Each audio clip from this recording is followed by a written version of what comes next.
पुत्रदा एकादशी व्रत कथा। भद्रावती नगर में सुकेतुमान नाम का एक राजा था। उसके सब तरह के ठाट बाट थे, लेकिन राजा का एक बड़ा ही दुख था। उसके संतान नहीं थी। वह निपुत्र था। वह हमेशा सोचता था कि कौन उसका अंतिम संस्कार करेगा और मेरे मरने के बाद इस सारे राज्य को कौन संभालेगा। एक दिन राजा शिकार खेलने जंगल में गया और आते वक्त राह भटक गया। भटकते भटकते प्यास लगी।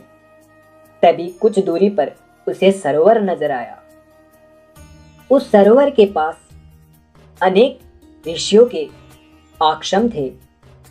राजा ने वहां जाकर उनको दंडवत प्रणाम करके पूछा कि आप कौन हो और मेरे लायक सेवा बताने की कृपा करें।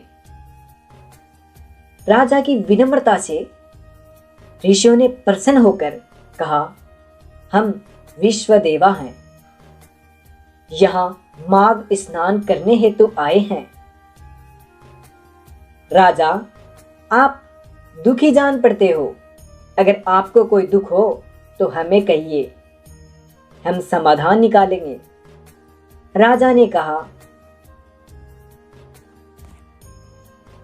हे ऋषि महात्माओं, मेरे कोई संतान नहीं है, जिससे जीवन अधूरा सा लगता है।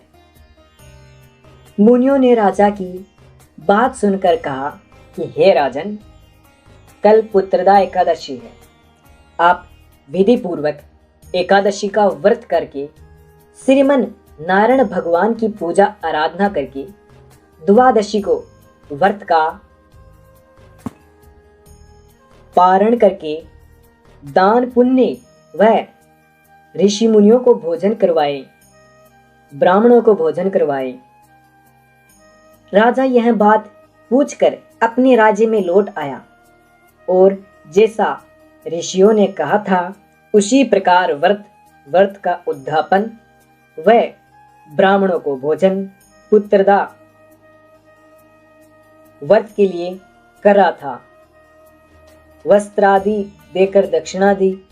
राजा की भक्ति से श्री नारायण भगवान बड़े ही प्रसन्न हुए और उसे एक सुंदर सा पुत्र दिया।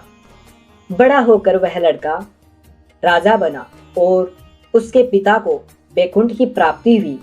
इसीलिए पुत्र की प्राप्ति के लिए पुत्रदा एकादशी का व्रत सर्वोत्तम है। इसको करना चाहिए। जय श्री भगवान विष्णु।